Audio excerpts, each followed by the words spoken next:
record, or is that too late now? It's too late. That's Yeah, you fine. could try. Oh, okay. Let me try. All right, let's see. We are heading over to YouTube. Did I stop your recording? I don't think so. I'm not looking at that though. I'm looking at YouTube. All right, here we go. Okay. Okay, good. We're good.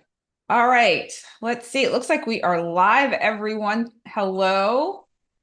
Thank you for joining us. And let me just get a few technical things straight. Okay, so here we go. I know it's very dark here. There has been stormy weather in Florida. So that's why it looks like it's 10 o'clock at night over here in my zone of the visual. I am Amalia Natalio with Karmic Kindness, joined by the one and only Madelaine Parker. Hello. Hi, everybody. We are here to share the Pisces full moon eclipse forecast with you. And it's happening on September 17th, 10:34 p.m. Eastern, 25 degrees, 40 minutes. And Madelaine's going to go into the deep dive for all 12 signs. I'm going to give you a little bit of an overarching view of what I see. Not as broad, because Madelaine talks about all of the astrology that's happening. I'm specifically focused on the aspects to the moon herself, and drawing the connections between the body and also the sign that the moon is in, so that you have a sense of, there's always a rule of thumb not to have any sort of procedure on a specific part of the body on that full moon or new moon as it's related to that sign, because there's potential for complications or issues. So I'm going to go over that. And then, as I do every forecast, I share a flower using the Flower Evolution deck by LOTUSWEI. And exciting news, this deck has been out of print for a couple of years, and they are I don't think I'm speaking out of turn because I have a little inside scoop about it. They are redoing the decks, and they're doing all of the new flowers that they've been working with since they created that one. And that will be available fairly soon. And it's super exciting. I'll be buying those too. So we'll have a more expansive deck than the original one. So Yay. I'm excited about that. I know, it's very exciting. And the other part of this too that I want everyone to know is, with the flowers, the best way to utilize and be able to connect to the essence of the flower, to the power of the flower, to the energy of the flower, is simply by here, I'll show you the one for the Pisces, this Pisces full moon. Oh, the lighting is not super. Let me turn it like that, so you can kind of see all of the different parts of it. This is the Interesting. Wow. golden lichen flower, and it's a very grounding flower. And oftentimes when we're looking at the flowers for the particular moon cycles, I feel like when it's elementally connected, it's best. But what I realized with this is, I feel like grounding for this moon cycle is going to be very supportive. Like this flower feels, it's this light, because I was having to, hold on, let me see. There we go. This feels very supportive. It's very grounding. It's like a very low earth hugging kind of a flower, which feels to be really supportive for people when you're going through emotional challenges, especially with this. This is a partial lunar eclipse, also not just a regular full moon. So there's an intensity to this moon cycle as well. So this feels really supportive.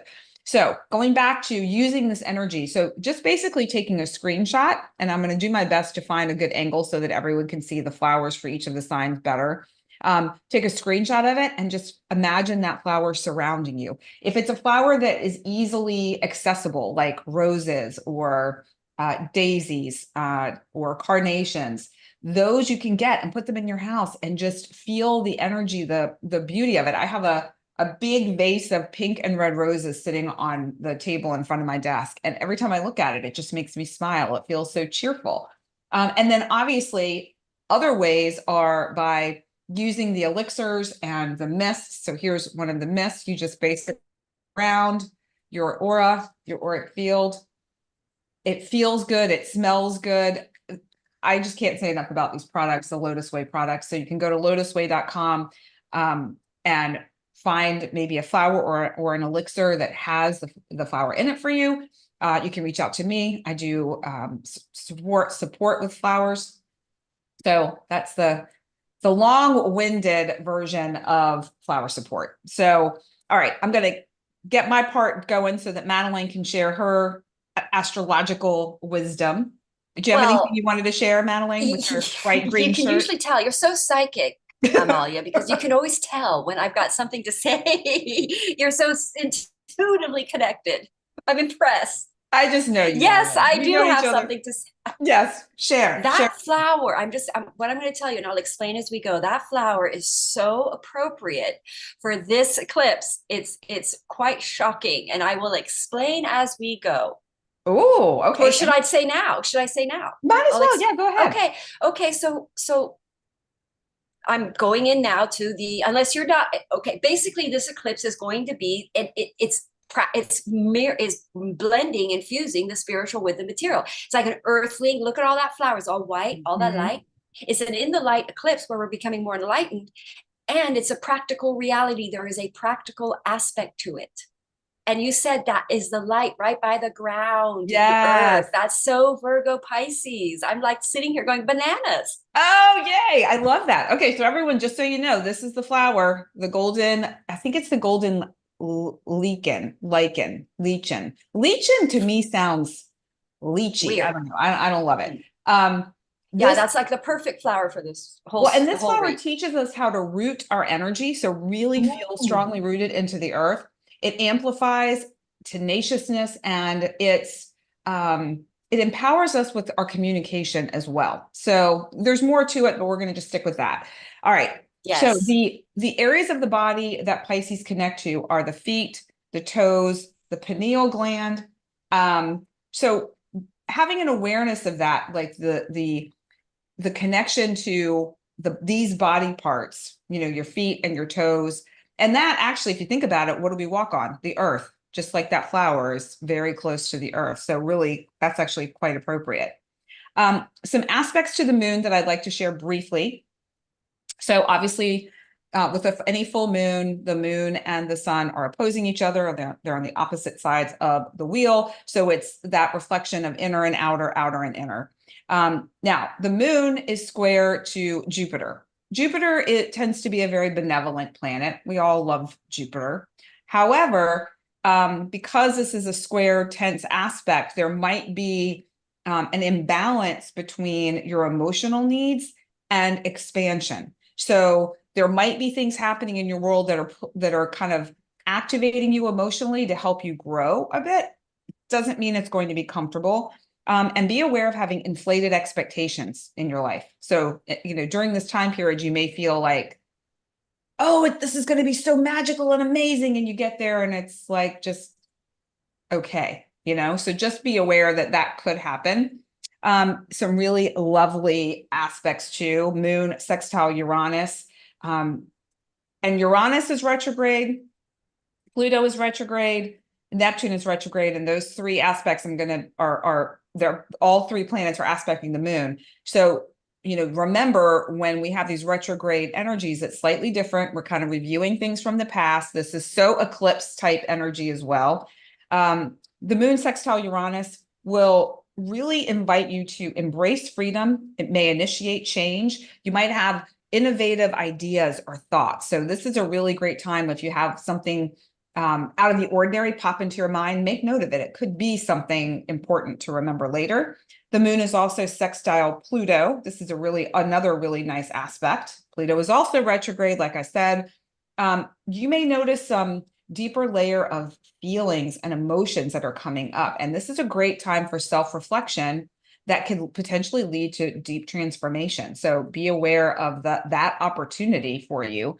And then we have the moon and Neptune are conjunct. I know Madelaine's going to be talking about that. This could create an experience of emotional sensitivity. So you might be a little bit more sensitive to things that people say or do, or things that are happening in the world around you. And then there might also be an opportunity for amplified intuition or clarity. When Neptune is retrograde, we actually begin to see things a bit more clearly than with the veil of illusion that Neptune usually brings. So this is a great opportunity for clarity on direction, and clarity too, you might find on an ending of something, because we are talking about an eclipse. So just kind of quick rundown on the specifics aspects to the moon, and then Madelaine, wherever you would like to take us into the cosmos. Yeah, that would be a lot to talk about in Yeah. this eclipse. Absolutely. Because, you know, interesting that you were, I mean, I know we talk about flowers every time, but that flower card is really interesting to me, because when I was out, I went out paddleboarding, and when I go paddleboarding, I kind of meditate and I get messages and I ask for omens and signs. And I turn around and I see this dead fish, a big fish, and it's dead right by my board. And I'm like, whoa, that has such a message, the dead fish, which is the Pisces eclipse, right? So something is dying in our Pisces house. Mm-hmm. We're going to look at that for all 12 signs. What is dead? What is no longer? It's something that's releasing an outdated pattern in these eclipses. We're spiritually evolving. We're gaining emotional clarity, as you mentioned, and spiritual insights, where we're growing spiritually. Our souls are growing. This is very much about it, because that Saturn in Pisces is very much restructuring our lives in a way that's more coherent, or in congruity with our soul, what our soul is seeking. So so I saw that dead fish. It was like, whoa, something is dead, completely dead. And that's what eclipses do. Something is over and there is a new birth. Mm-hmm. And then I went paddleboarding again yesterday, and I said, okay, well, what exactly do you mean by that dead fish? I need another sign about the sign that you sent me. So then I'm paddleboarding with a friend, and she sees a whole bouquet of flowers, and it is bopping up and down like a bouquet of flowers right next to where in the same sort of angle where I saw the dead fish. Interesting. And I went, oh my gosh, that is a sign that explains the dead fish. So what is this about? So this new moon, this full moon solar eclipse is about the death of an out of dated pattern, or out of dated belief, or out of dated philosophy, something you thought or believed was the way or the answer. And now that dies, and it's mega, it's a big thing, because we're going through these eclipses now. These are the Pisces Virgo eclipses are going to happen for another year and a half or 2 years. Mm-hmm. And so we're really going to integrate some new philosophical beliefs. We're all going to upgrade and become more enlightened in these eclipses. But there's a caveat, because the thing about Pisces, and you mentioned this because it's by Neptune, it's going to be on Neptune, so jumping back one sec, I got to backtrack a little bit. Are we ready to share? I'll share. Whenever you're ready. Yep. So what's happening, let me explain something. So what happens is we've got Pluto in retrograde, going back into Capricorn, which is basically telling us we're ending a chapter, big time for the Pluto won't be in Capricorn in our lives again. So we've really learned a big lesson about working hard for something that was not in alignment or incongruent with our souls, what we truly desired. So we were just doing what we thought we had to do, what seemed secure, what was right, more survival based, right? So we're evolving out of that. So then at the same time, we have Saturn in Pisces, which Saturn in Pisces is all about restructuring our lives to something that is a higher vision, more ideal. Now, the big question is, with Neptune there, is it too idealistic? With Virgo, is it practical? So what we're reaching for now is we're reaching for an ideal that is practical, because an idealistic desire for our lives, or where we're headed, it's of no use if it can't be balanced in practical terms. So there's some sort of dream come true in this eclipse. Now, when I say dream come true, I don't mean like living in something that's totally impractical. So that's where Neptune comes in. So we're going to become aware of too idealistic notion, too idealistic idea that's not based in practicality. It comes down to ideal, because if it's practical, then that is the ideal. That is the ideal, is if it's practical. So that's what we're doing. We're reaching out of a we're going to go through all this in all the 12th houses. Somewhere in a 12th house, we are settling for less. We're doing the Capricorn thing, where we think we have to work hard. We think we have to be devoted to it. We think we have to put our energy into this because it's something we're supposed to do as Capricorn, is hard work. So that's going away now to more of a soul Saturn is Capricorn, sending us inward to restructure our lives to something that is more congruent with our soul, more in alignment with who we are, like authentically, and our true soul destiny. Because right now we're stepping into an ideal in our lives, an area in our lives where we want something better, something more what is ideal. Like, for instance, let's jump to the fourth house. You live in a situation, it's okay, but is it your ideal? Is it where you're going to live forever? Are you here forever? Is this your ideal situation? Well, now we're going to see a practical way in these eclipses that you can start to evolve your life towards an ideal that also meets practicality, because we're going to take turns with these eclipses. They're going to go Virgo, Pisces, South Node, North Node. And if I look at the eclipses for the next, let's just quickly do something. I just want to quickly look for the eclipses for 2025 and see what we see there as far as Virgo, Pisces. So we're going to have a Virgo at 23 degrees. This eclipse is happening at 25 degrees. So the next eclipse after the Libra one is going to be a Virgo at 25 degrees, right opposite this eclipse. Right. Then we've got another lunar eclipse. We're going to have an Aries one. Then we've got two Virgo eclipses next year and a Pisces one at 15 degrees and the Virgos at 29 degrees. All the Virgo ones are right opposite this. So, we are learning how to be of service in a way that is practical and useful and helpful, that can elevate our lives spiritually, ideally, in a way that is more of our ideal. So Madelaine, I'm only seeing the top part of your screen. Okay. There we go. There we go. Yeah, thanks. So, okay. So now let's talk about all that's going on in this full moon lunar eclipse, 25 degrees Pisces at 7:34 p.m. PST. So there's several things happening. We talked about the Saturn and the Neptune. It's right in between there. And by the way, if any health issues show up, by the way, in anyone's lives, you're going to be really smart. This is a little bit of a warning sign, because when Neptune and Saturn conjoin, it's usually disease. Usually when I do charts on people and they have a Saturn-Neptune transit, they're sick. They're having some kind of a problem in their body health. So what you're going to want to do, if anything kind of an illness shows up right now, it is a warning that this is where you need to improve your health for that conjunction. By the way, your screen is doing that thing again. Sorry. So I'll just stop this here. I just explained. So, okay. So like, for instance, I ate something the other day without reading the ingredients and it had alcohol in it. And I get really bad headaches if anything has alcohol in it. And like I had 3 days of headache and I couldn't work out why. And then I read the ingredients and it had port wine in it. It was like, so. Wow. So yes, you're so sensitive. And I mean, how much was in there? Maybe a tablespoon, not even. So it was like, wow. So what that's telling me is if I'm not careful on Saturn, Neptune, I've got to be very careful and read everything before I eat. That was my warning. So we're all getting nudged to take some sort of health initiative that's showing up right now that we need to take seriously. So we fix it so that when Neptune and Saturn conjoin, because it's squaring my sun and my ascendant, we're going to be really high health. You want up your vitamin C's, up your vitamin D's. You got to pump your health up right now during these eclipses. That's the bottom. That is a very important thing. Virgo is about our health, how we take care of ourselves. Pisces is karma, how we don't take care of ourselves, how we escape the responsibility of taking care of ourselves. So we're really leaving. If you're really working these energies right, you're gonna use the energy to really focus and get intuitive downloads to intuitively guide yourself to better health. Okay. So, and is this basically happening during the eclipse season? Well, do you have dates you can share with people now? Yes. So we're going to have the big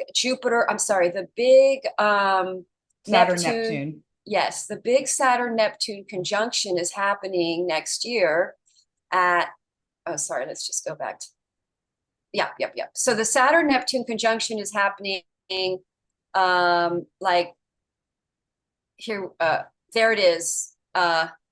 It's happening, June 10th, 2020. It's probably happening like April, May, because it's going to build. So by basically in about 9-10 months, you're going to want to have your health under good handling. Good grip. Solidify your health now. So if anything is being revealed to you during this eclipse season, where you could tweak it or fine tune it, now is the time to pay attention, because take it seriously. That will be supportive for you come April, May, June next year. Yeah. Gotcha. And it's interesting how the nodes are going to be right on this aspect of the eclipses, which is a big indicator that what happens in these eclipses is very fated. Of course, all eclipses are fated and destiny tilting. They change your life. But, you know, with the nodes there, that's so interesting happening at that time. That's really, and you know, what's really important about that is that we're going to be wanting to be extremely, shall we say, ready to because our destiny is going to be changing in these eclipses. So it's like our whole new belief, our whole new sort of spiritual ascension that's going to happen during these eclipses is going to literally change the course of where we want to go with our lives, because we're going to go more intuitively soul connected with what feeds our soul. So we're going to be realigning to, and plus Mars is going to be in Cancer forever, which is going to throw us into emotional alignment with our actions. So the next sort of 9 months is very much soul feeding, destiny choices, connected, very connected to our intuitive, our souls, our what we feel, what we want, our intuitive. It's and because of these energies, we're going to have a very strong connection to all of that. And so I'm kind of jumping around a little bit here. So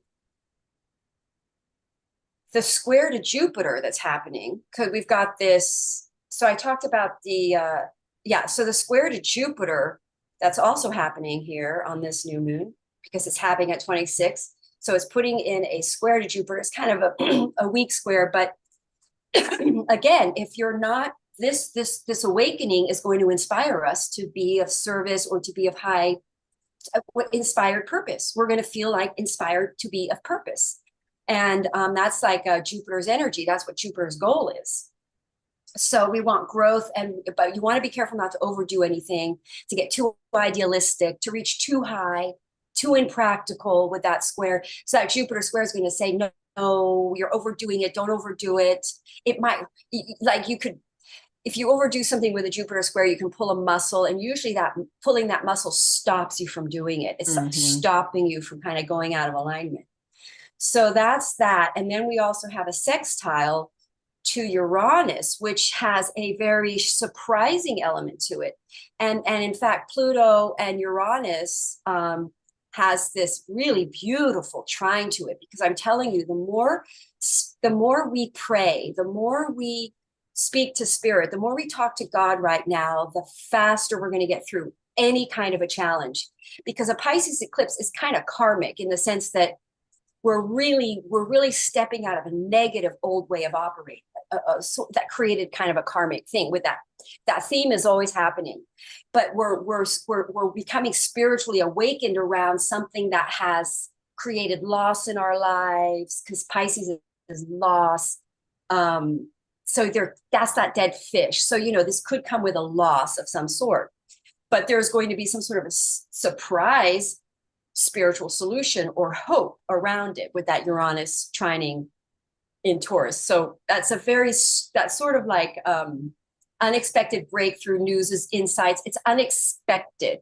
So if there's a loss, it's for your benefit, let it go. Then an unexpected sort of good news or surprise or fresh opportunities come in, fresh perspectives are coming in, surprising mind opening. This is awakening, you're waking.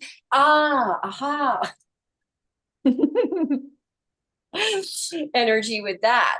So that's kind of looking at the Neptunian. I'm sorry, that was looking at what was I looking at there? Uranus and Pluto. Yeah. Okay. So now we're going to look at, because there's so many transits in this, I had to write notes. So we got the conjunction in the Neptune, which is to, you know, you're going to get connected to your spirit. You're going to get spiritual energy. What am I saying? Spiritual insights. Yes, but guidance. Your intuition. Yep, your intuition. Beware of that. Seek clarity. That's the message. Seek grounded. You got that in. So that's pretty much, we already mentioned that. And So yeah, with the Saturn retrograde being right there, being very close to this, the Saturn retrograde is helping us to set new boundaries. That's restructuring our lives, and aligning us with our true self. And we're developing discipline around. See, when you connect into something that's you truly desire and that's in your true soul, now we have to build discipline around it. We have to create structure in it's like creating a new that creates a new structure in our life. Yes. Okay. I so relate to that. That is me too. completely happening. Yeah. Right. Yeah. And then it's a sextile to the Pluto too. And that's an interesting thing. That's a transformative energy. So we're transforming. So you see, this is an awakening energy where we get these spiritual insights and clarity, and then it transforms us. Then we become awakened. Then we become higher vibrational. We have more enlightened. The more enlightened we are, the better vibrations we are, the better our living experiences are. And so it's deep. This is deep soul transformation. Yeah. This is where we literally up level sort of a light level in our souls in this whole thing. And in these series of eclipses, if it doesn't happen now, this eclipse may bring up some kind of a crisis of something that you do need to release that isn't in alignment with your soul's calling or your soul's truth, and that you're attached to out of survival fear base. That could be cause crisis in this eclipse. That dead fish might be upsetting for some people, but the flowers that we found is the gift. It is the gift that you're here to expand in, the spiritual gift, or we're supposed to focus on a true gift, not Capricorn survival things.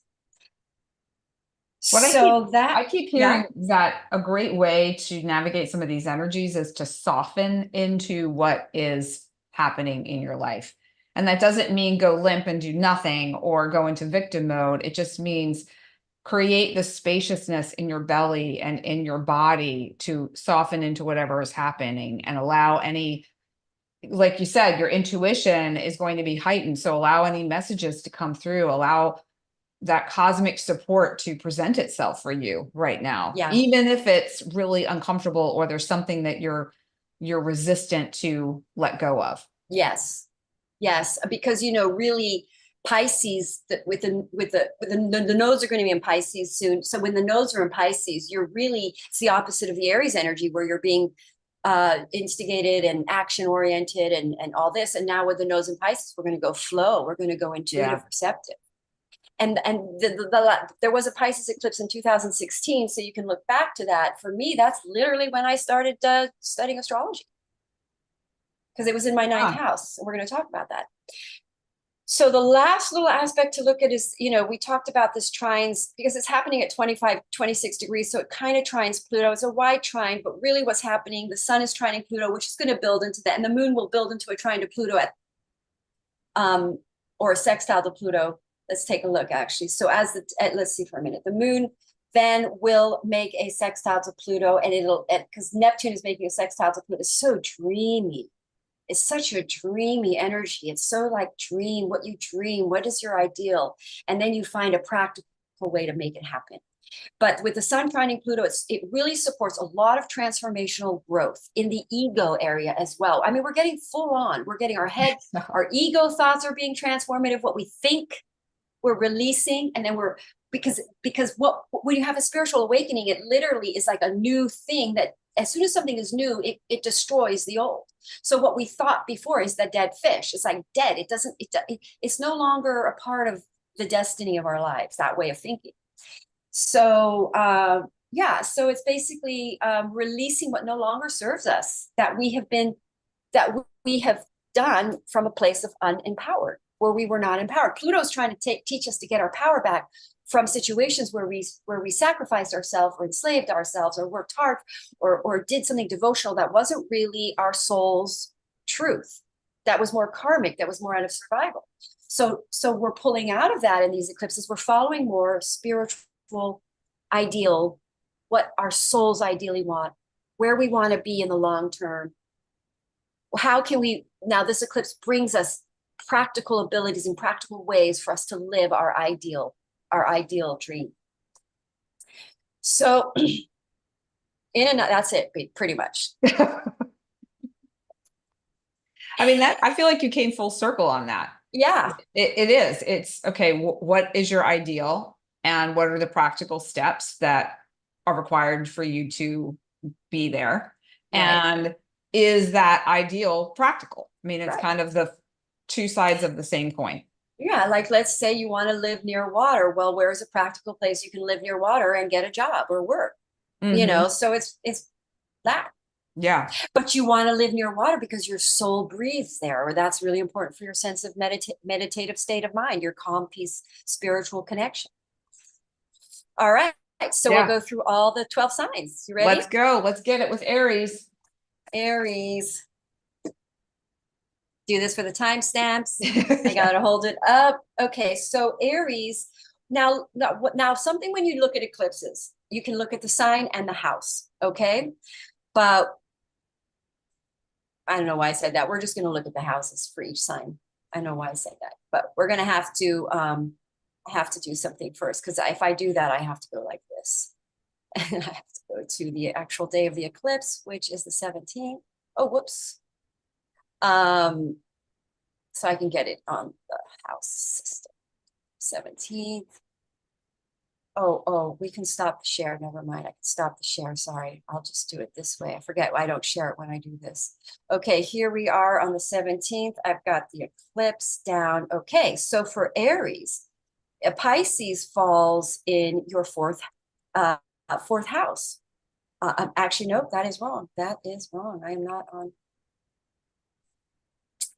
Sorry, guys. You're right there with this. So I'll get Because I forgot. a flower's already emerged. So I can't wait to hear what you have to say. Oh, See if good. they're Yeah. lined up. I am. Okay, so here we are. Now I got to do hours, and now I got to get to Aries. Okay, good. Come on, Aries. Don't disappear on me. There we go. Okay, so Aries, you're going to have Pisces in your 12th house. Yes, so this is extremely karmic for Aries. So when you have an eclipse in your 12th house, it's like deep emotional and spiritual healing surfaces, and it's very introspective, and it's about sort of trusting your intuition. But there can eclipses in the 12th hand can be quite tough. So some of these karmic issues could show up where you really learn a hard lesson, but you want to stay, again, you're releasing old patterns. Now, some of these old patterns show up that really screwing you in the foot. They're not working for you. So somehow you've gotten a bottom, because an eclipse in your 12th house can be a little bit of a bottom energy, like you hit bottom. And in fact, in general, Pisces energy is hitting bottom. It's that 12th house. You can't go further. You don't get to go beyond the Pisces energy. That's a lot. You don't get to start the new cycle in Aries till you've cured something in Pisces in the cycle, right? You don't get to start a new cycle in your life until you've healed something or cleared karma or fixed something in that 12th house. So something shows up that's really not working in your life, that's a real causing you problems, and you face it. You got to face it. And you got to change it. You got to release it so that you can live a better, ideal, more spiritual soul life. It's very karmic. Obviously, Aries have been after really material things, because that is a tendency for Mars. They're ruled by Mars. So they're going to have sort of, plus Mars is going to be in Cancer. So their ruling planet is in a really softy energy. So very vulnerable, very intuitive, very soft. Their guard is down. They're not, there's a giving up, surrendering energy. They don't want to fight anymore. If you were to look at an Aries person right now, they'd be on a rock going, but there's then what happens is their soul meets their darkness, and then there's ignition of light here, re-inspired hope, awakening, understanding, spiritual evolution. There's a growth. What'd you get? So we have the jade succulent for Aries, and this activates presence. So being fully present with what is happening in your life. It's also giving you the message of go for it once you have clarity about what you want, which is pretty much what you were talking about before. That Neptunian energy will bring that clarity that you've been looking for. So the jade succulent for Aries is just, really reinforcing that, almost not stopping, but just being very, very present in the moment and being very clear on what it is that you're actually putting your attention and your energy towards. So, yeah. Wow. Does that speak to me, that card? Because if you think about the red in that card is Mars, right? And there's the Mars that caused pain. There's Mars action that caused pain, or because Aries can act without thinking, and they can act impulsively, Yeah. and they go for things that they then lose their interest in. They're too so there's sort of regret in this energy here, and then but there's regret to some of their Mars action that was out of alignment, and now they have a spiritual awakening around it in that card with the flower bursting out of the red, Opening up. Yeah. becoming spiritual out of that Mars energy that was not for their soul's highest good. Mm-hmm. Yeah, I totally see that. And I think that even this flower talks about going for it, which is very Aries, like you were saying, but not until you know, not until you really, and it's not just like a knowing here. It feels like a knowing that's head and heart, a combination of the two. Yes. It's Love very it. spiritual healing. This is a spiritual healing eclipse. All right, so now we're going to look at Taurus.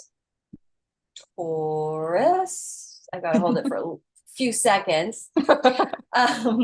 Okay, so Taurus, you guys are having it in your 11th house, which is actually really nice. It's on the dead fish side, where there's groups of people that are really out of alignment in your On life. the dead fish side, Madelaine, that's hilarious. I'm going from the dead fish to the flower. Yes. Okay. Sorry, everyone, just to let, we're having our fun here. There will be a death of some sort in these eclipses. So what will be going by will be connections, groups of people. A social media network could come down. You could end a group of friends, and you see that it was just not incongruent with who you truly are, or your soul's desire, where you want to go. You want to be with more. It's basically releasing old affiliations that no longer align with your values, and you want to embrace more like-minded connections. What else? It's like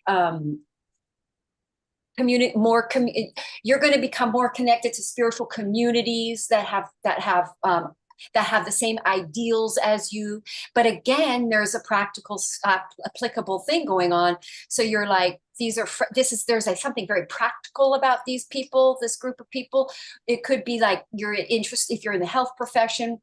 Your Taurans often are, because they're earth. So these might believe in a healthy paradigm that is more in alignment with your new spiritual opinions, or new awakening spiritual. You want to go more healthy with health paradigms. So you meet a new group of people, you become a group of other practitioners that are same-mindedness. But basically, it's actually a very lucky place to have an eclipse. Is good luck. It can be a winning. There could be some kind of a windfall, depending on what's going on in your chart. You could meet some really auspicious. You could meet some new people that really upgrade your auspiciousness, your income, clients, all of that. But again, all that's more in alignment with an internal side of you that resonates, that feels like you're like feeding your soul. These people feed your soul. There you go. Yeah, this is so interesting. Oh, wow. It's hard to see the white flowers, but so this is the gardenia. And what I find interesting about the gardenia for Taurus and the 11th house placement is that this activates shifting your perception and transforming your weaknesses into strengths. And I was reflecting as you were speaking about the energy of this full moon eclipse, Madelaine, is that what if this connects with how you perceive yourself in these circles? You know, maybe you're not seeing yourself clearly. Maybe it's time for you to come back to a pure state of being. This flower, to me, is almost like a clean slate.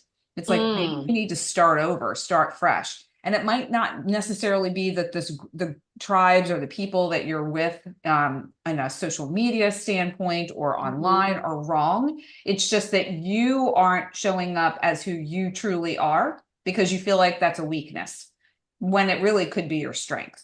So that's the interpretation I have from the energy of this moon cycle and this flower. Yeah.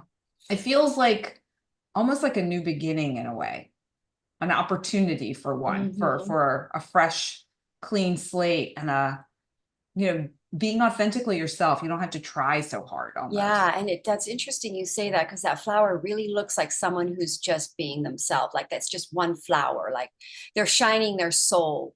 You Yeah. know, that's beautiful. It's like Taurans are going to shine their souls more and open up more and become more soulfully connected rather than maybe just, you know, climbing a social ladder, you Right. know, but Or feeling like they have to fit in order to mhm, climb the social ladder to be successful. So they have the material success so they feel yeah, secure, you know, like that yeah, whole story unfolding. So yeah, right. really And so quite now pretty. they're just flowering open their true essence. Yeah. Beautiful.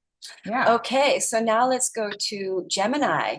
Gemini's got Jupiter in your first house. So this is Don't forget the a big card, time for Madelaine. Gem. Oh, darn it. See, I race. Try to slow down. That's what you got me for. I'm here to, we're a team. Good. Yes, we are. You got the, don't you have Capricorn in your chart? North Gemini? Node. Oh, North Node. Good. I Yeah. need that. I've got South Node Cancer. I mean, sorry, I've got South Node Capricorn. Oh So yeah. So it's we're a good interesting. balance. Yeah, Yeah. we got a balance. Yeah. Okay, so we're Gemini. So you've got Jupiter in your first house. So that means you're instigating things, you've got ideas, it's a year of instigation, becoming more of your authentic self and expanding who that is and initiating outward projects that reflect that. And Is it so in their first house? Jupiter. So Okay, remember, okay. this eclipse is ruled by Gotcha. Jupiter. Yep. So your Jupiter in, that's another element, but there's so much to talk about. But Jupiter in whatever house it's in also impacts this eclipse. You're going to find, if you look at where Jupiter is, there's a story between your house with Jupiter transit and your Pisces house. But anyway, so your Pisces house is in your 10th house for Gemini. So the 10th house, career changes, shifts in public image may arise, focusing on alignment and aligning your professional life with your true calling and being open to new opportunities. It's sort of like a transformation in, it's sort of like an awakening that your soul needs to feed itself through a more higher consciousness career desire. It's almost like instead of being motivated to make money or do well or get things working and get that achieving and getting it's like, okay, now what does the experience, what am I here to experience on a spiritual soul level in a career aspect? How can I bring my soul ideal work? And then of course we've got to again, let's say you decide your ideal career is to work in water. Let's say I just know a Gemini rising right now who is very good in water, surfer, and Pisces is over his 10th house, and he wants to maybe be like a film other surfers and things like that. So it's like something that it's just your soul just knows it would be happy doing. What do you got? Oh, all right. I love it. This card took a little time to emerge. Yeah. This feels very bold, doesn't it? Yes, it does. It's the Fire Star Orchid, and the Fire Star Orchid is a message of wild, fearless creativity, thinking outside the box. So, you know, like you were saying, just that one example that you gave of the surfer and the, you know, filming other surfers, to me, that's wildly creative, very bold. I mean, Yes. there's no messing around with that. And that No. could be a potential career shift that is aligned with that person's soul, with their It's what funny they because I really. just saw him like a week ago. So it's like this is shifting in his life right now. And it's like that's exactly what he's going to end up doing. And it fires you up. And this is the Fire Star Orchid. It's that inner soul fire that's Yeah. looking to emerge. So, well, what's interesting is that's, you know, you said the first thing you said is very bold, and Jupiter in the first house makes you very bold, very confident. yeah, yeah. Beautiful. I love that. I love that for Gemini. All right. Cancer, right? Cancers. Now remember, you can be your sun, your moon, or your ascendant in an eclipse. You can feel it if it's on your sun in your Cancer. So Cancer, the crabs. Okay, so Cancer are going to have this eclipse in their 9th house. Now, that is a big transformation of a complete and utter belief system. I mean, I always concern that when I get an eclipse in the 9th house, I'm going to not believe in all this stuff anymore. But what keeps happening is I believe in it even more. And so I'm going to go through some sort of growth through learning, traveling, and I do want to learn a lot, expanding my perspective. I've opened my my mind about how to work in this field. So it's like opening and expanding how to further either your education or how to learn more or how to travel and learn or how to travel and work or how to expand your life. Because traveling and astrology are the same thing. It's a wanderer. The reason I love doing astrology, I'm a wanderer. I'm a Sagittarius sun. I love wandering. I don't care where you put me. I want to go see what's around the corner. So that's the same with astrology. Astrology is we're seeking, we're looking to understand, we're seeking. And so so an eclipse there in your ninth houses for Cancer rising, we're going to be wandering, we're going to be seeking, we're going to be wanting to know more beyond what we already currently know spiritually. It's expanding through travel, because when you travel, you open your mind. When you travel, you see other consciousness, other societies, other beliefs, and you learn. So it's a big learning period for Cancer rising. All right. Well, here we go. We have the saguaro cactus. Okay. It's interesting. I use flower elixirs every single day, and I have a number of them that are sitting on my kitchen counter with my cacao. Madelaine, when you and Dan come visit, you'll see, I'll share. Yeah. And it's really fun to choose the flower essence that I'm going to use. And there are specific ones I'm intentionally working with. This one, the saguaro cactus, snuck in the past couple of days. And what is so interesting is the energy of this. I love this for the Cancerians. It magnifies purity of heart and being of service, which I feel like is so in tune with where you are in your life. Yeah. There's also, again, so in tune, this sense of fearless independence. Like you're ready to go out and embark on this trail and blaze a new trail. And it dissolves any misaligned intentions. So if anything, if there's any focus in your life, and this is the collective you, that have Cancer in your chart. If there's any focus in your life that's not quite aligned with your soul, not quite aligned with who you're here to be of service to, there will likely be an ending of some kind that happens during this eclipse. It's almost like the door will just, I feel like it will gently close. It's not like a slamming in the face, but it could be. Just so that you know that's not for you. Interesting, because most Cancer risings, they had eclipses in their 10th house, the Aries eclipse. There's going to be another Aries eclipse there in April 2025. And a lot of Cancer's risings are changing their careers. So this didn't end my career. It ended a social, because it squared my Mercury. So it killed my social media platform. So I had to restart that.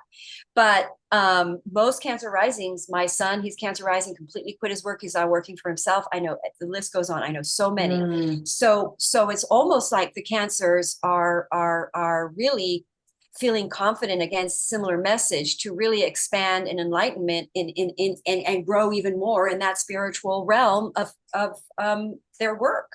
Yeah. You know, so and something will expand. It looks like a sunshine that's like spreading out. So lots of potential and possibilities there. Getting out there. Like the nodes are always, and so the south node, the north node and south node can be the castle and the jungle. So the north node tends to be the jungle, leaving the castle, leaving what's secure, leaving what's safe, and heading out into the jungle. So in a way, Cancer's sort of heading out into the jungle more spiritually and stepping out there more, you know, getting more confident about that and all of that. Love it. All right. All right. So now we're going to get to Leo, and that, don't forget the card. Oh, thank you. I have it right here. Leo, fire sign, Leo. See the moon today is in Sagittarius. I can really feel it. When the moon is in Sagittarius, it's inspired purpose. That's how I'm feeling, very inspired. I usually talk fast during Sag moon. Oh, do you? It fires me up. I'm like, let's go. Yeah. You kind of feel, you seen that. Okay, so in the 8th house, an eclipse is going to be deep emotional transformations. Deep fears are being come up. They shake you to the core.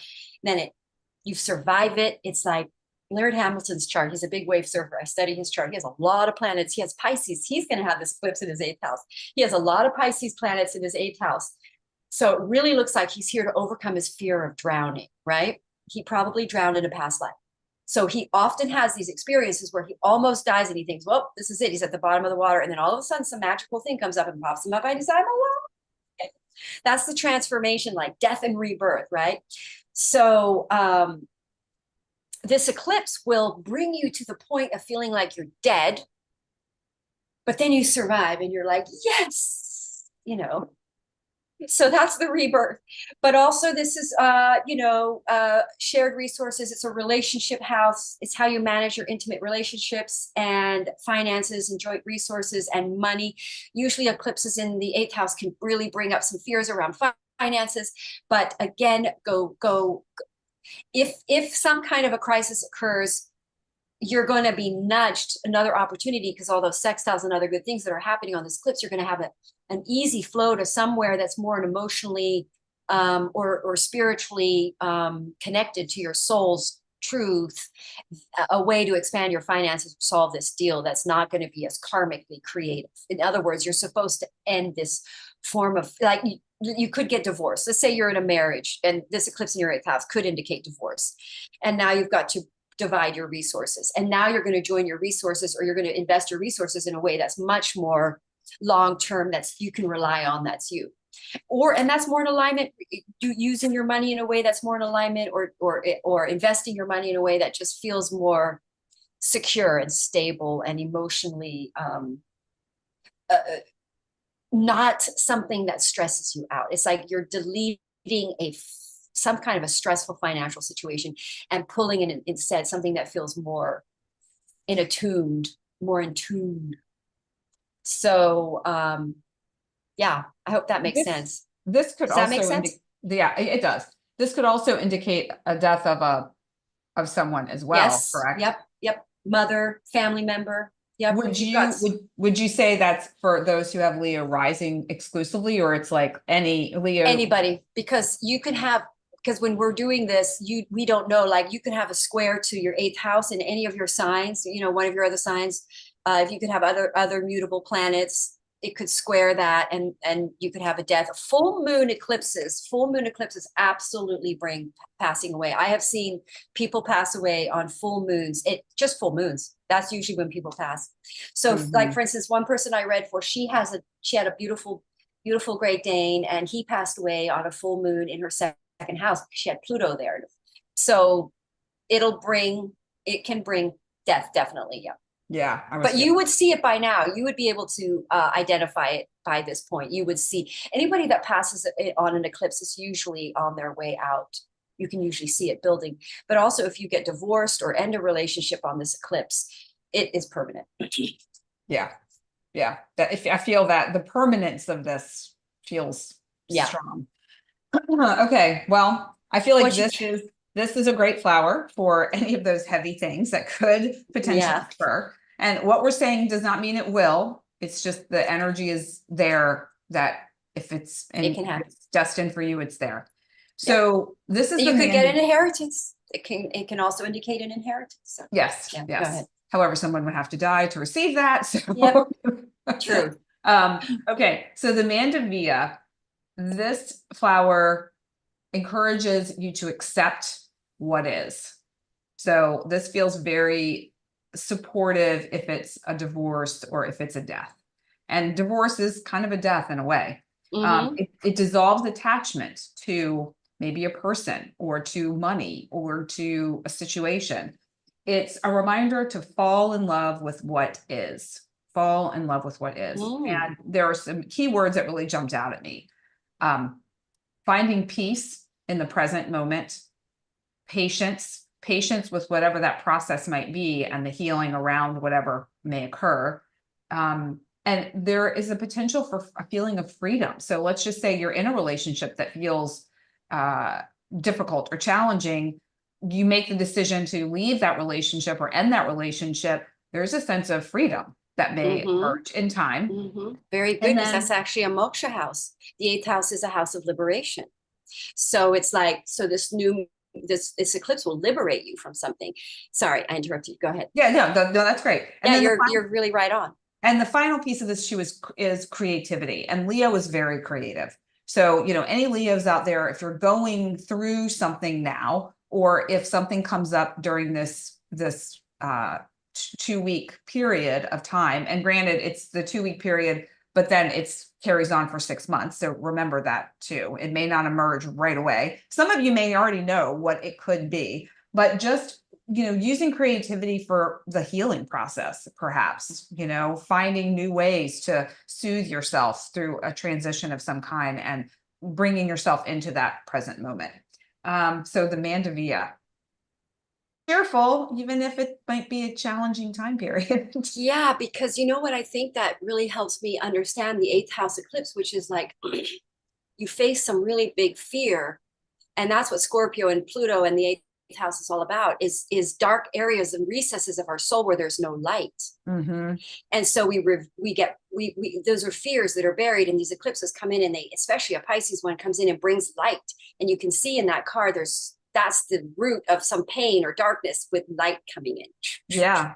Yeah. Right here, there's some darkness, and then there's light on the edges. It's starting to it's starting to alleviate some deep, dark fearness in coming a spiritual awakening around that, and adding light, like fear about money. That's an 8th house thing. Fear about the taxes. Well, you're going to get some light in on that, which now you evolve higher than that. That's interesting. Yeah. All right. That feels like, all right. Can handle it. All right. Virgo.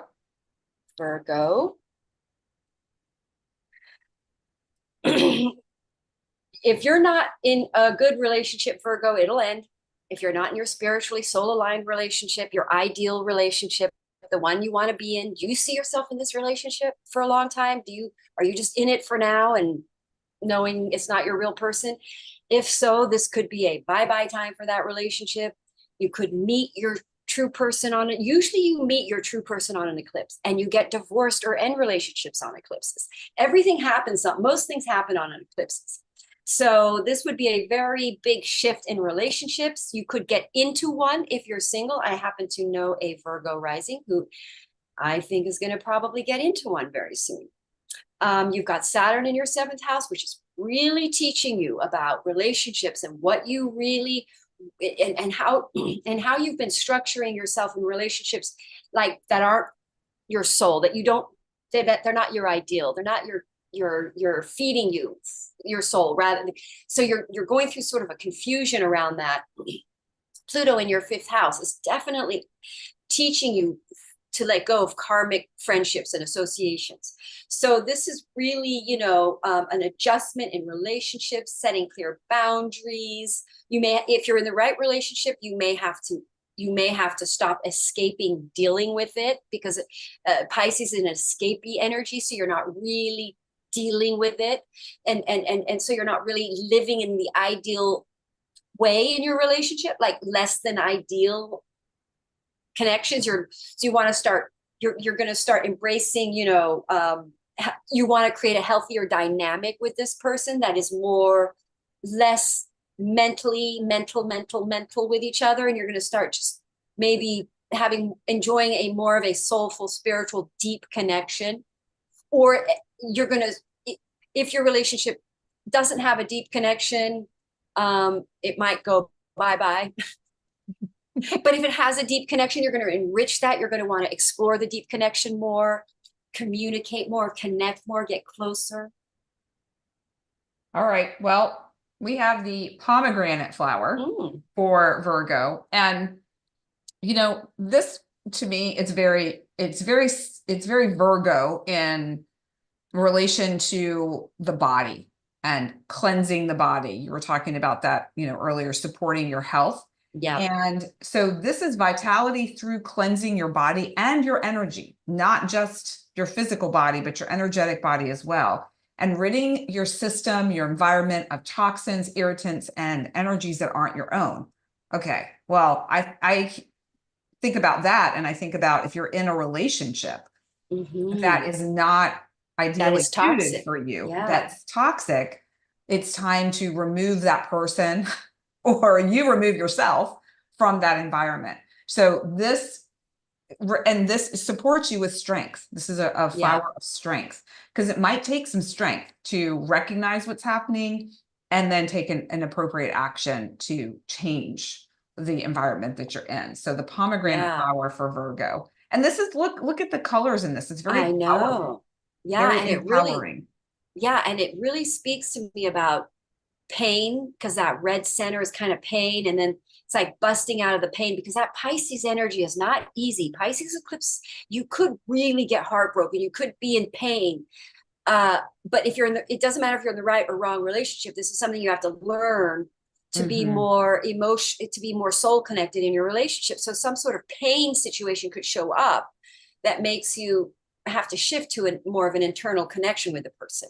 That makes sense. Yeah. Or change the relationship so that it's a more connected, deeply spiritual connection. Yeah. Either way, something needs to change. Yeah. Yeah. So let's go to Libra. Libra. Come on. Yeah. And don't forget the card.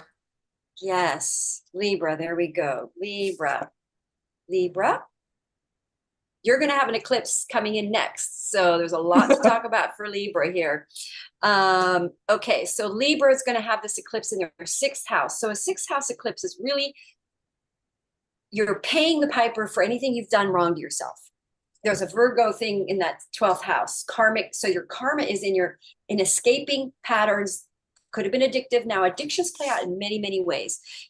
Video game addictions, sugar addictions, it can be drug addictions, but something about your daily routine is over that you've been doing. So that's why it's often considered to be a quitting of something. Like I quit sugar back then on those eclipses. When I have eclipses in my sixth house, big time. And so you're adjusting your daily routines, because what we do on a day-to-day determines our health and our wealth. So there's something that's ending in your day-to-day because you're having a crisis there in your 12th house. Could be around your health. And you have to let go of habits that are no longer serving your well-being. And you have to focus on new sort of practices, which is spiritual. So you're going to let go of stress. Mostly you're coming into contact with something that you do. It could often just be addicted to being busy and causing stress. Some people are sort of addicted to stress. They don't know how to operate without stress. So, so you're going to sort of align with new holistic health goals, new healthy patterns that make you less stressed, that make you happy. You may quit a job because the sixth house is too stressful. A lot of times people, I read sometimes for people that are retiring because they're stressed. It doesn't mean they hate their job. They just can't handle the stress in it. So sometimes you don't have to quit the job to quit the stress. You just have to stop being and stress about it. You have to find some sort of stress management skills, some sort of meditative calming way to pull you out of that state so that you can be in smooth spiritual energies. And so you're operating and work from a place of calm, which is going to create better results. So, all right. Libras. Yeah. I dig it. So we have, let's see, I'm trying to see, this might be the better spot. So what is that saying? Laughter is the best medicine. And this is all about health and wellness. Well, the pink spirea is here to activate laughter. Let your inner child play more. So maybe part of your healing is to not be quite so serious about it, to just have some fun, to, the addictions you were talking about too, Madelaine. It's like, maybe there's, sugar gives you that sense of playfulness. Maybe you go do something that feels playful. Every now and then I'll go to, there's a park walking distance from here, and I'll just go and swing on the swings like I did when I was a kid. And it reminds me of different things, how I kept wishing I could flip over the thing, but then if I flipped over, would I fall out of the swing? And just like silly things that your little girl mind goes to.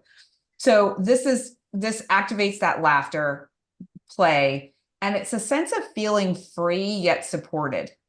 So if you think about being a kid, those moments when you would run free on the playground, yet you knew that if you fall and you hurt yourself, there was a teacher or a parent or somebody that would pick you up and take care of you.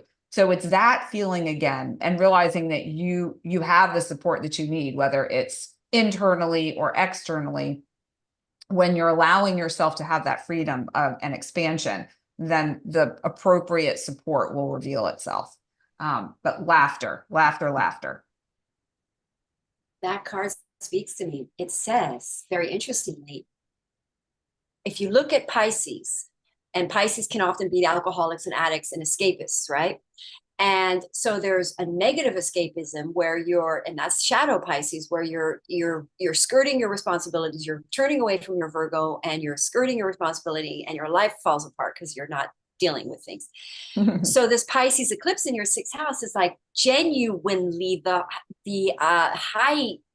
higher vibrational Pisces, which is the real thing to use Pisces and escapism for, which is to gain spiritual connection, to be in the light. And this is reaching up That's that towards card. that. Yes. Yeah.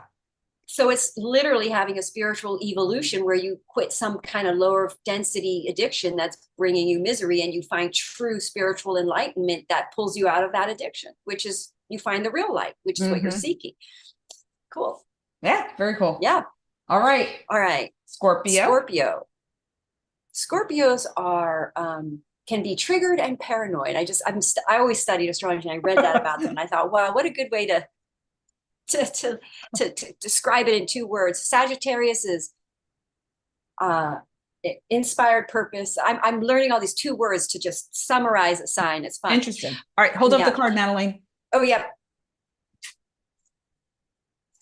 Where are you, Scorpio? Scorpio's hiding. Scorpios like to hide. There you go.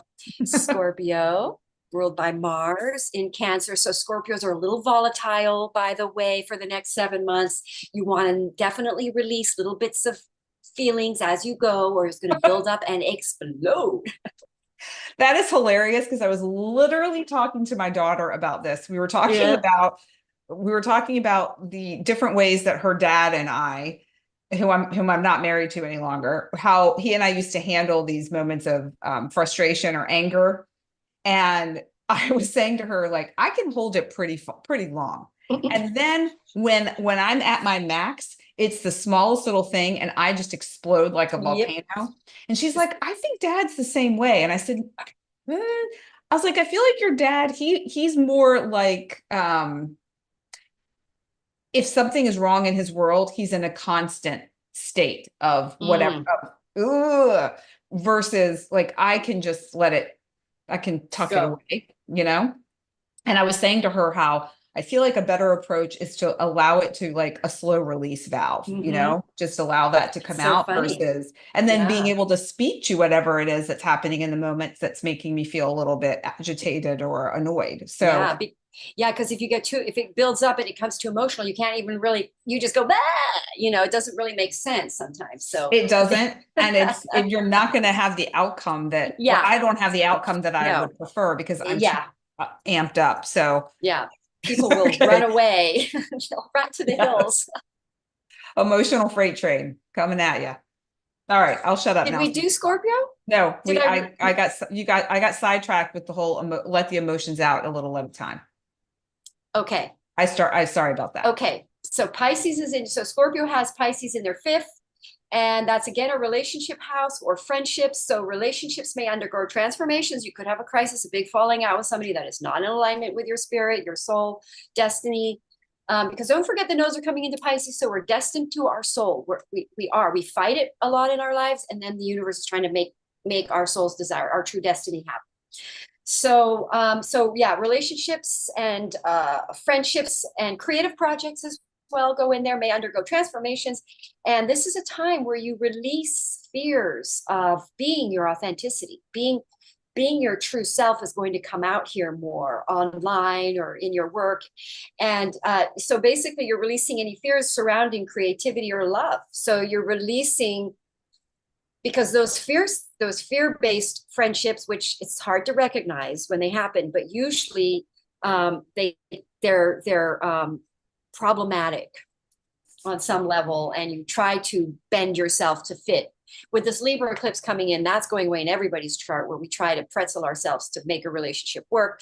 So when they're not the right aligned relationships for us that truly honor you or see you, they don't see you. Now you're going to find relationships that see you. You're evolving into more spiritually aligned relationships with people that have like-mindedness, and then creative projects again could open up, new creative projects that express your new, and remember, this is all ruled by Jupiter, so it's optimistic. So we're spreading, and the 5th house is all about spreading the light and optimism. So it's like you're going to start lighting people up you're going to see the importance to light people up.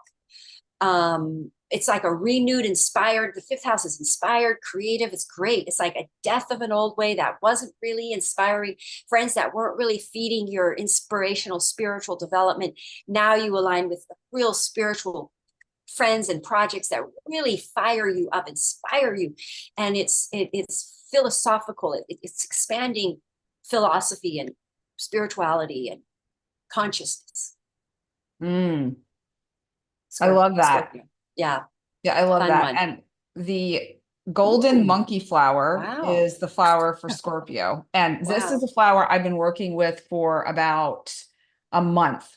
And what I guess I didn't really completely integrate from the energy of this flower as far as like from my mind, but as I was kind of jotting down some notes, I realized, wow, that's actually happening.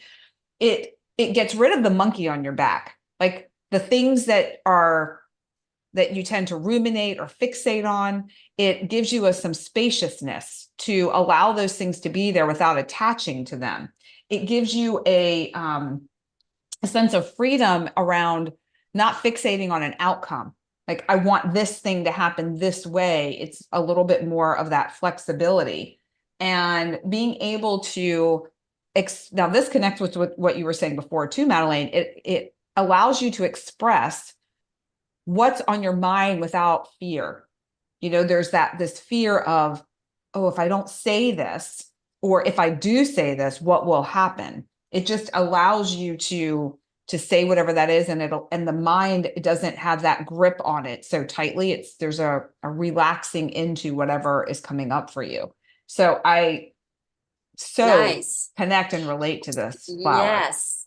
And I mean, talk about spreading light out to the people, that fifth house, like sending light to people that feel dark, like seeing that.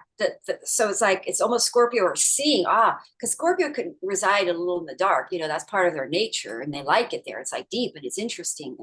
But now it's like, oh, but I'm supposed to bring light in on the dark here. And it's like pulling up a plank of wood with rot underneath it. You're going to let the light in. So it's like a fifth house is like allowing the light to be shined and inspire other people. So it's kind of says that. It really does. Yeah. Yeah. And I love the yellow. It's just bright. It's cheerful.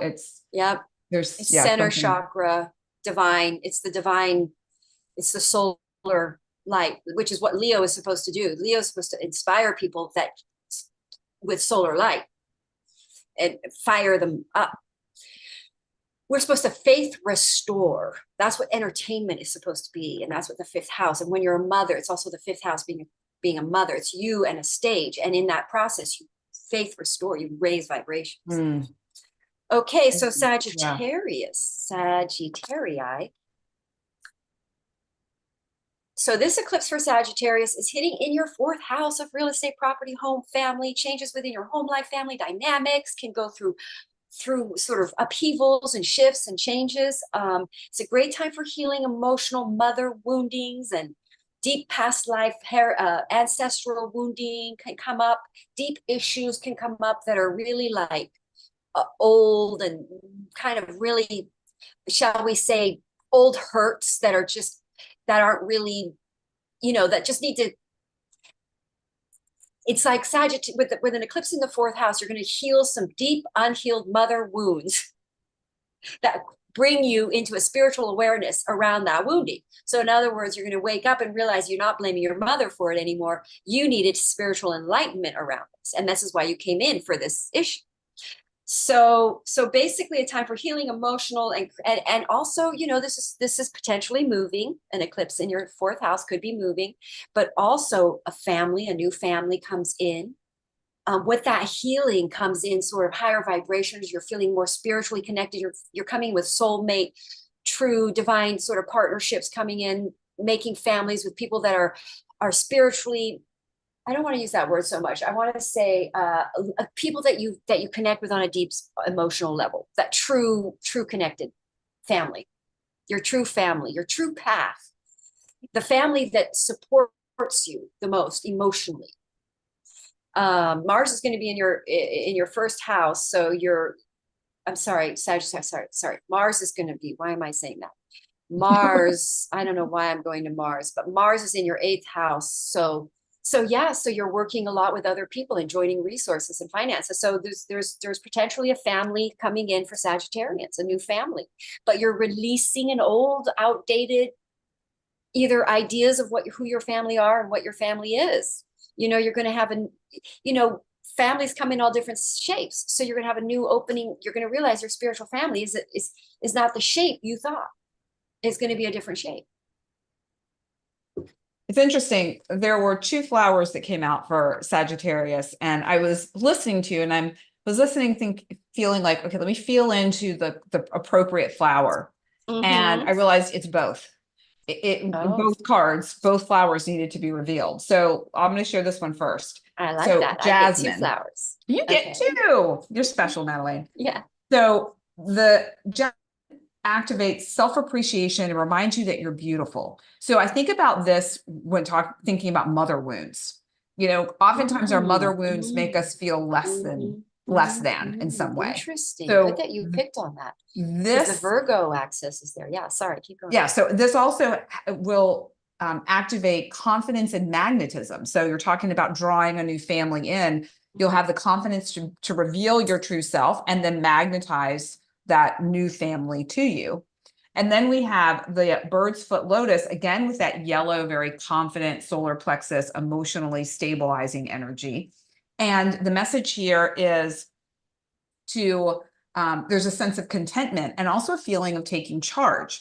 So there will be a feeling of contentment around whatever it is that has come up in your appreciation of yourself, like reactivating that for you.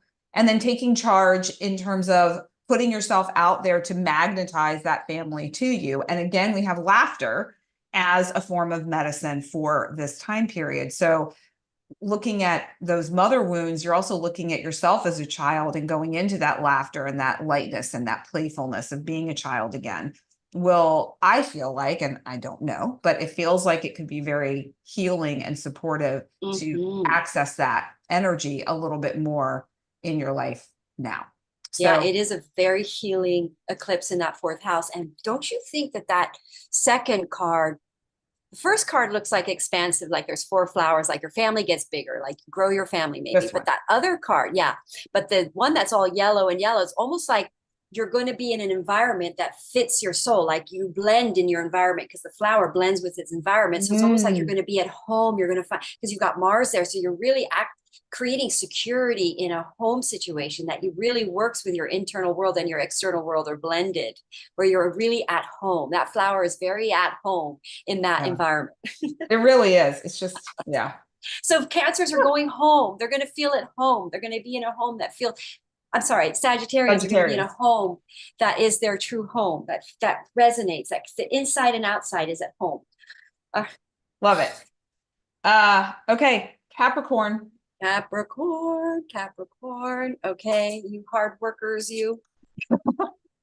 So where does this eclipse hit for you guys? In your third house. So what does that mean for Capricorn? So basically it is literally a new way of thinking. I mean, you're literally going to have an old way of thinking die. That's the dead fish for Capricorn. Is some old perception, some old ideas, some old opinions, dead, gone.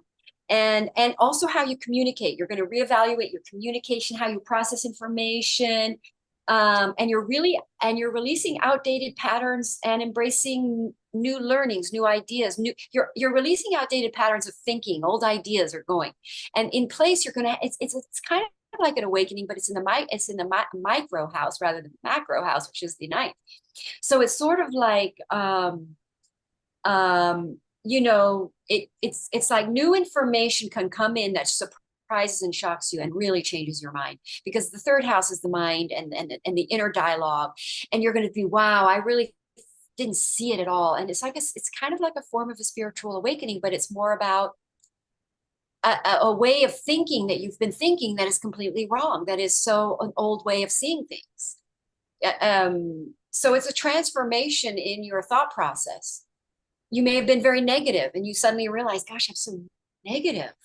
Now I'm going to be more optimistic and positive and see things more positive. And then all of a sudden you get sort of this spiritual, enlightenment, and make that shift, and suddenly you see the world, you see the light world. So I just had a visual of some of the Capricorns in my life, and all of a sudden they just see the light. yeah, they're like, wow, They're there's brand light new people. Their faces are going to be all like, wow, there's light. Oh gosh. Okay. Well, this card connects with that quite beautifully, actually. We have the white magnolia. It literally like blinded me, that light. Yeah. Hello, it's here. You are divine is the message. You are divine. There's spiritual fulfillment, being able to see that, see beyond what was obvious, see beyond what you've seen before. Go deeper and really trusting in divine timing.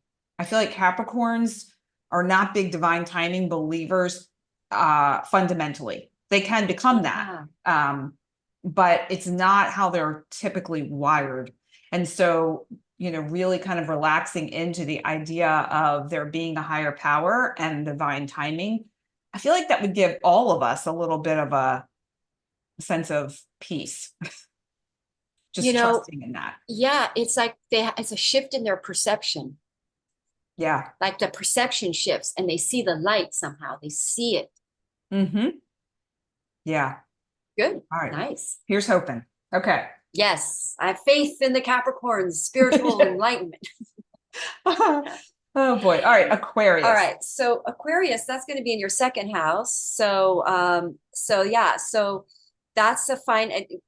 When you have an eclipse in your second house, one way of making money literally goes bye-bye. It's a dead fish, and a new way comes in, and it's the flowers that I saw, which is your gift. So something that is more, and second house is talents and gifts and abilities, natural. And so it's like really you're waking up to some sort of ability and or a new way of making money that is your true talent. So it's like your personal value shift. And also you could also see where you low self-esteem and low value and you're not charging enough or you're not valuing yourself enough. And so you become sort of transformed and you see your value as well. So basically it's you're reassessing your financial habits and aligning them with your spiritual growth, which in other words, you evolve in the light and maybe you don't spend money on something anymore that isn't fulfilling you and you change that. Or also the way you're working could be, for instance, alimony. The alimony goes away, and because an eclipse in your second house is one way of income, but the new way of income coming in is much more in alignment with your spiritual growth. And yeah, it says in alignment with your spiritual growth. So you want to stay open to innovative. Yeah, because of that Uranian influence in this thing, there might be a surprising new way of coming in.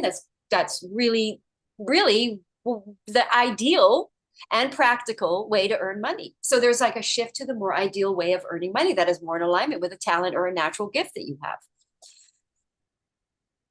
I'll leave it there. All right. Well, we have the peach blossom for Aquarius. And, you know, the peach blossom has a very strong connection to motherly love and compassion. So the way I'm interpreting the message of this card and this flower is that for Aquarius folks, magnifying and going into your softness and tenderness of self in order to know what is the best pathway for potential material success and or your sense of value and worth. You're also, there's an enhancement of your attentiveness. So, and it could be an attentiveness to yourself, an attentiveness to somebody else, and maybe it's an attentiveness towards an idea or towards a group of people that leads you down a pathway of being able to support and falling into your true calling that leads to some financial success. And the awareness of how you can show up more in a supportive role. I mean, Aquarians are here to be the way showers in a way. You and I talk about this a lot, Madelaine. So, I think for some Aquarians, there's been such a fear around survival, money, how they make their way in the world, because they're a little bit different than others and they have a different path. So they may not be walking the path that their peers might be walking. and they're struggling a little bit based on their unique path, but really embracing the idea of that's where you're meant to be right now, and that everything else will fall into place if you are really truly being compassionate with yourself and not expecting too much of yourself, and just take one step after the next and be aware of what's happening around you. So, and this is like very much like pay attention, you know, be aware. Yeah. It also sort of looks like new ideas. Yeah. New ways, you know, making money, like breaking out of a rut, an old rut that of making money that now opens up. Yeah. Because you've got light, you've got new light. You All right, see more. There you go, Aquarius. You got Madelaine All and right. I got it all sorted out for you. Yeah, we do. We've got your lives. Yeah. Okay. We're Aquarians, come to us with any questions. We got the whole Aquarian thing down. We got you. All right. Last but not least, Pisces. Yeah. So eclipse in your first house. Of course, there's some. Oh, there we go. Pisces. So Pisces are going to have pretty much of an ego kind of, probably a problematic, because something in your first house isn't going to work out. Something that you've been working hard on, that you had a dream. It was idealistic.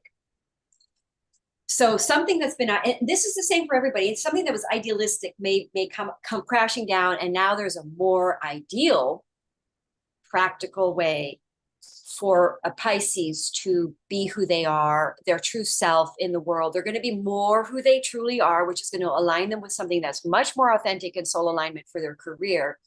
But it'll come with a bit of an ego death, because if you haven't been on that, your ego has been running the show and has taken you the wrong path. And so these eclipses are going to smash your ego up, and you're going to fail at something and lose something, but it's for your highest good. It's going to align you with something better. Now, it could just be an old identity, the way you see yourself. So I think of a Pisces rising who sees themselves as this sort of musician. They really wanted to be this kind of a musician. And then suddenly this eclipse just shuts that door down for them. But the true musician that they are is opening up. Maybe they're supposed to be a blues player. That door opens up. So it's almost like your identity completely changes from a rock and roll guy to suddenly a blues guy, because you're truly a blues guy. That's the kind of thing. So you're shifting out of some idea of who you wanted to be and how you wanted to present yourself and how you thought was going to be the right way that will make you successful, that makes you achieve la la la la la. And it just isn't going to work, because it's not your truth. It's not your authentic self. So an eclipse, it releases outdated self-perceptions, ideas of who you are. I'm a Pisces moon. I'm going to go through this too. And so you're going to embrace a more authentic identity and focus on self-reflection. And then you're going to really start taking actions and doing things now that you see who you truly are, and that other way was a bit of a lie. And I don't quite have that clarity on me yet, but but there's something about Pisces who are going, it's my moon, so it's a more internal thing when it's your moon, but on the external sun and ascendant, the person that you have been expressing yourself to be on a public or an external level somehow is not your truth. And now you just, you surrender. Pisces is the energy of surrendering. I give up. Some way of operating just isn't working. So that eclipse breaks it down, and then you're left with all you've got, which is your true center, and then that's where you come from. So it's a spiritual awakening to your true essence, who you're going to start being. You just can't, you're going to be more authentic now, because you didn't even know that wasn't your authentic self. You just thought, oh, this is what I need to do. Right. Yeah. Okay. Well, let me share the flower. Huh? And for anyone who's still with us, if you all have any thoughts or questions or any comments about what we've shared so far, please drop it in the chat. And even if you're watching the replay, drop it in the chat. Sure. And we can answer you. Ask us questions. We don't mind. Yeah. We'll answer you back. So we have the giant spider lily for Pisces. And this, you're talking about the mental part of this, Madelaine.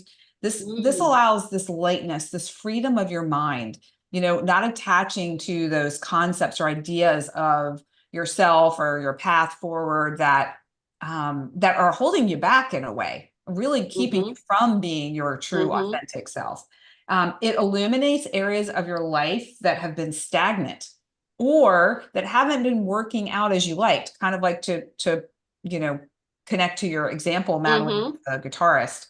And then it might also be an opportunity to see areas of your life that just need a bit of fresh energy. Maybe you've been working on a project for a while and it's okay, but it just needs a little spark. It just needs like a little something, maybe more, a little more of you that is shining through in that project, and just streamlining things for you.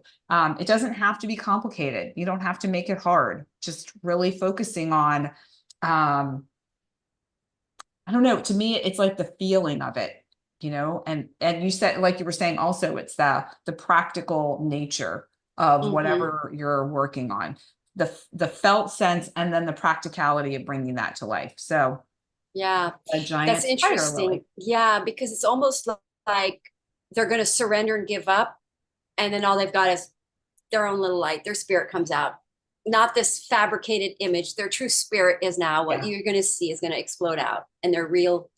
And that's going to be what brings them abundance, is your authentic self, because the highest frequency that you can be is not love, it's authenticity. The more, and in the golden era, in the time of Delphi, the temple of Apollo, in fact, I'll read it to you, because this is something I'm going to do a fair, and I'm going to make a poster of it. It says, "Man, know thyself, then thou shalt know the universe and God." And that was written by Pythagoras. And that is the golden era. Know who you are, and you will know it. Knowing the most important endeavor you can take action towards success and abundance in your life is to zero in and know more of who you are. So Pisces that's for them, this eclipse, like who they are. And the big I am, because astrology teaches you've got two eyes. You've got the ego eye, who I think I am, my story of me. Then you've got your true eye, the bigger eye, the soul, that is who you are. And that's what astrology does. It shows you your higher eye, your true, real you. The mind creates another person in your head. It changes every day. It's mutable. Yes, it does. It's not the real person. Yeah. But yeah. It's so true. And I think that's part of the reason why Madelaine and I do these cosmic chats. And and I also feel like it's what you and I do with our work, Madelaine, is sharing who people are with them in a way that they can connect to it. And it feels true to their soul, not necessarily their mind.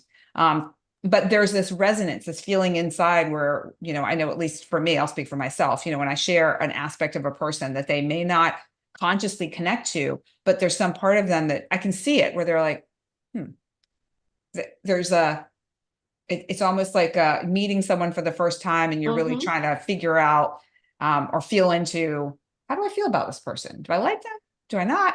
How does this feel? Do I want to see them again? Kind of that dance that we do with ourselves. And the astrology and gene keys and human design and soul contract and all the different spiritual sciences out there really give you access points wherever you want to jump in to getting to know yourself better. So for those who are looking to get to know themselves better, Madelaine and I are here for you. Our information is below. And the thing that happened to me, because I started doing tarot and astrology way back, and I only did it for me because it was helping me. I needed to know who I was. And then I discovered I was an astrologer, because I had my moon in Pisces in the 9th house. It's like, wow. So it's like, I was studying astrology for me because I found it fascinating. But the great minds on this history and earth in the times, they always knew their charts. They knew their astrology. They knew who they were. You step into it. You believe in yourself more. You claim it. It's yours. It's you. I saw something recently, and this relates directly to astrology, and that there was a time period, I can't remember exactly when, but for many, many years, that all of the rulers had an astrologer on their court, their cabinet. And then at some point, probably when the church started to have more of a role, I'll tell you exactly when that happened. It happened in 17th century, before the 7th, because I teach this in one of my classes. Before the 17th century, astrology, a doctor needed to know astrology in order to practice medicine. Everybody, the Pope knew astrology. Everybody knew astrology. It was pushed under and created into a heresy in the 1800s, 17th century. It then got pushed under. But until then, everybody knew astrology. You were, to be astrologically literate was more important than being the way we should be teaching people astrology in schools today, not what we teach people. It's like astrology, to understand the cosmic order and the way things work and the way the universe manifests and creates expansion. It's so important to understand. Yeah. It used to be. Yeah. And you know, you wouldn't make choices. In Nepal, I lived in Nepal for a while. I remember my mother telling me that the Nepalese use astrologers for everything. And I go, they do? It's so weird. But before they make any choice, they check their charts. And then if you look in history, like for instance, World War II photos of all like the generals and the armors, they always have standing right next to them a famous astrologer. Oh, wow. Yep. And pictures of Winston Churchill all during World War II. He's always with him, always right there as astrologer, 100%. He was a famous astrologer. So I feel like, you know, astrology is such an amazing tool and a place of information and support. I feel like in this modern era, there are also other areas which are the ones that I really feel a resonance with, because they've really positively impacted my life. And then the other part of it is you really cannot discount your connection to a higher power source information, because forget all of these things and really having a very close, deep connection within yourself and without yourself, to me, is really the most ultimate. Oh, yes, that is the ultimate path. Yes. Now, here's the thing I say about that, because it's really important to develop your own intuitive connection. But what we need affirmation, and you need confirmation. So you want to work with signs and synchronicities. Yeah. Okay. True. Astrology, 100%, because even if you are super connected, you don't always know 100% how that fits in the cosmic order. Like if you know astrology, you know exactly where that fits. Yeah. So you're gonna, if you're in it, you want to walk an intuitively connected path with your soul and higher guidance, but it's okay to have tools, because I have people come to me. I work in this little store up here, and people come to me and they're super psychic. And the storekeeper's like, I wonder where they're coming to. They're like really psychic. And I say, it's because they want confirmation. They need to hear it. They need to hear it from someone that I don't know anything about their life, nothing about them, but what I say completely confirms what they're intuitively, and they get all these goosebumps. So working with a bunch of tools is not going to hurt you. It is not. And that's the other thing too, is that, when you're emotionally activated, like I had something that happened about a month ago, and I was reading my charts and I was looking at all my things, but I was not totally trusting my interpretation because I was emotionally activated. And I reached out to Madelaine. I'm like, hey, girl, I need you to look at this, because I see this, but I'm not sure if I'm looking at this accurately because I'm too emotionally invested in it. And so I feel like, that's why, I know that I am talented in what I do. I'm human. And sometimes the human part of me is like, I'm too in my wounds. I can't really see clearly.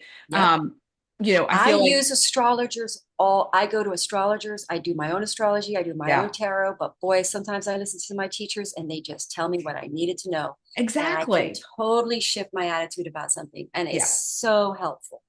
It really is. So I do believe in self-connection and knowing the soul and knowing the bigger I and knowing the self. I say astrology is a big window to that, a really wonderful way to do that too, and connect even deeper, Yeah. Well, and I think that's the key. One of the key points is I actually was having a conversation with someone earlier today, and we were talking about like some of the personality tests that people take to know themselves and understand themselves better. And I think there's huge value in them. And they're also only mirroring back to you the way you see yourself, because you are the one answering the questions. So when you're looking at astrology, soul contract, human design, gene keys, it's literally your soul expression.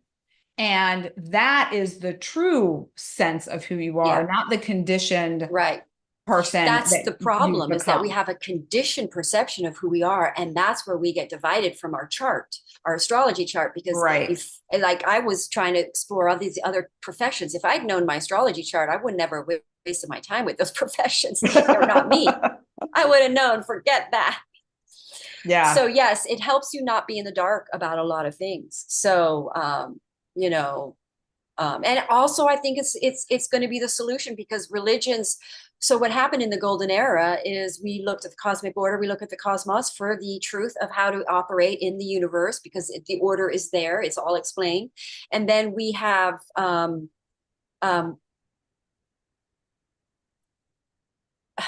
we lost my train of thought. What did I say? How did I open up the sentence? You were talking about the cosmic order. Cosmic order, knowing the cosmic order, understanding it. I lost my train of thought. Totally forgot what I was going to say. Maybe it'll come back. Yeah. Well, maybe on the replay, you can leave a little note. Okay, I'll do that. Yeah. But just to sort of wrap up this eclipse information. So basically the sort of overall arching knowledge about, or what would be helpful to know around this eclipse, is that we are balancing the ideal with the practical, right? So balancing practicality with our intuition. And so grounded action. So we have an ideal. We're now seeing that there's a practical way to do it. So we have grounded action. Just like the flower, the flower, the golden lichen. Yeah, it's like the ideal, but right on the ground, like it's grounded. And so basically we can dream big on this, because dream as big as you can practically go. Basically. That's basically. And you know what? If it's not practical, you'll find out pretty quick. So you can't really go wrong. Yeah. All right. Well, we thank those who have joined us. Let me do one quick little check in the chat to see if anything else. Andy joined us. Thank you for joining us, Andy. He said he was finding clarity and understanding. Keep your positivity flowing. Keeping the balance. Amen. Wonderful. Yay. Thank you for being here. Thanks for all of you who were here either in real time or in replay time. We're so grateful that you're here. You're the reason we do these. And also because Madelaine and I have so much fun talking about them. Yeah, we enjoy getting together. So selfishly, we have our own. We have talking our own spiritual stuff. Yeah, motives. But if you're looking for any support or guidance, our information is below. And if you're looking for flower support with the flowers that I share, there's a link. It is an affiliate link that is new. I just set that up recently, but there is a discount, which is my name, which will give you 10% off any order. And I have some other resources, flower resources coming very soon that I will be sharing shortly. So we wish you all a beautiful Pisces full moon eclipse. We will see you back here in a couple of weeks with. Don't forget to give us likes. Yes. Likes. Like, and subscribe and comment. All of it. We love it. We love it all. And thanks for watching. We'll see you here in 2 weeks. Yeah. Thanks for being here. Bye, everybody.